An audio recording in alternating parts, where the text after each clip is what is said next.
Benarkah Markus pasal 1 ayat 35 membuktikan bahwa Yesus melakukan sholat subuh seperti yang diklaim oleh orang-orang Islam?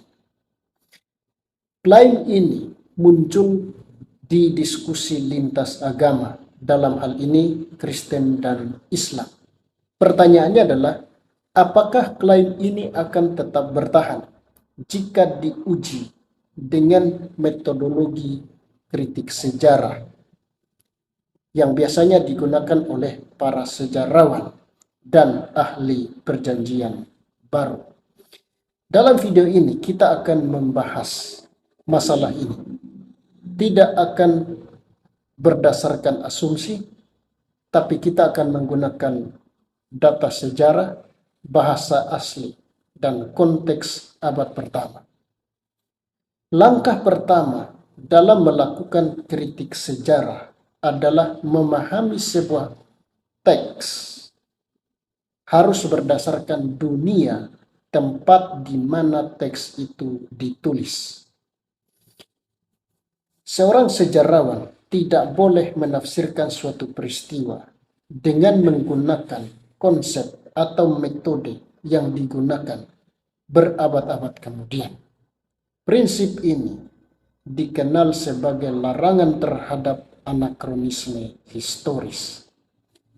Injil Markus ditulis sekitar 15 tahun setelah kematian dan kebangkitan Yesus. Injil Markus mencatat kehidupan dan pelayanan Yesus sekitar tahun 27 sampai tahun 31 Masehi. Sementara Islam baru muncul pada awal abad ke-7 Masehi, sekitar 7 abad setelah kehidupan Yesus. Karena itu, menyatakan bahwa Markus pasal 1 ayat 35 menggambarkan sholat subuh berarti memasukkan ide Islamik dan praktek Islamik ke dalam teks yang muncul di abad pertama Masehi. Markus pasal 1 ayat 35 berbunyi seperti ini. Pagi-pagi benar, waktu hari masih gelap, ia bangun dan pergi keluar. Ia pergi ke tempat yang sunyi dan berdoa di sana. Dalam bahasa Yunani, Markus menggunakan kata proseukomai yang berarti berdoa. Nah, kata ini adalah istilah umum yang biasanya digunakan di dalam dunia Yudaisme untuk tindakan doa dan tidak sama sekali merujuk kepada liturgi tertentu.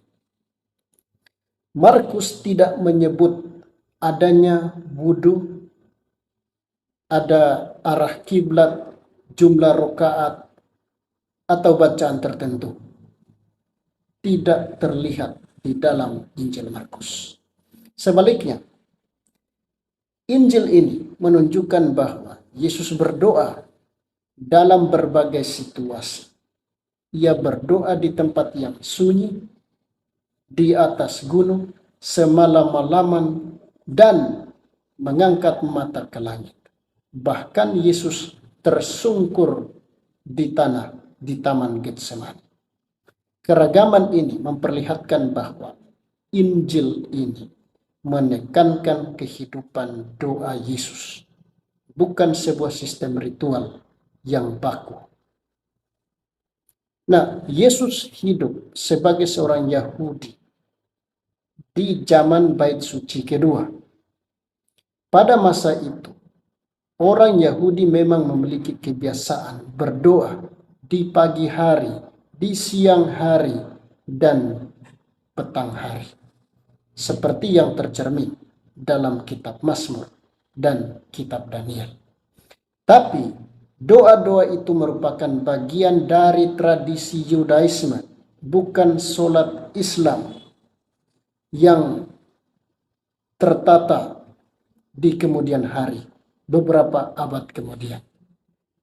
Sumber-sumber Yahudi abad pertama, termasuk gulungan Laut Mati, Dead Sea Scrolls, tulisan sejarawan Yahudi abad pertama, maupun tradisi yang paling awal, tidak pernah memberikan bukti bahwa Yesus menjalankan suatu bentuk ibadah yang identik dengan sholat Islamik.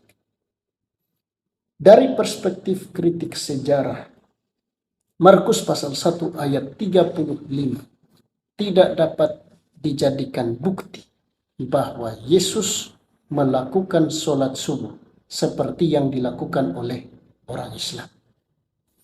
Kesamaan waktu tidak berarti kesamaan ritual. Fakta bahwa Yesus berdoa sebelum matahari terbit hanya menunjukkan bahwa ia memiliki disiplin rohani yang mendalam sebagai seorang Yahudi abad pertama.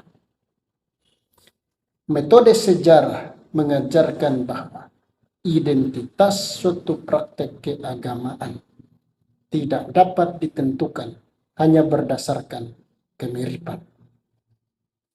Diperlukan kesinambungan historis, terminologi, struktur ibadah, dan bukti dari sumber-sumber sejarah yang sejalan. Semua unsur tersebut tidak ditemukan di dalam Injil Markus pasal 1 ayat 35, bahkan seluruh Injil kitab Markus. Jadi, jika kita ingin bersikap adil terhadap teks Alkitab maupun terhadap sejarah, maka Markus 1 ayat 35 harus dipahami sesuai konteks abad pertama, bukan melalui praktek keagamaan yang muncul berabad-abad kemudian. Bagaimana menurut Anda? Sampaikan pendapat Anda di kolom komentar. Sampai jumpa di video selanjutnya. Tuhan Yesus memberkati.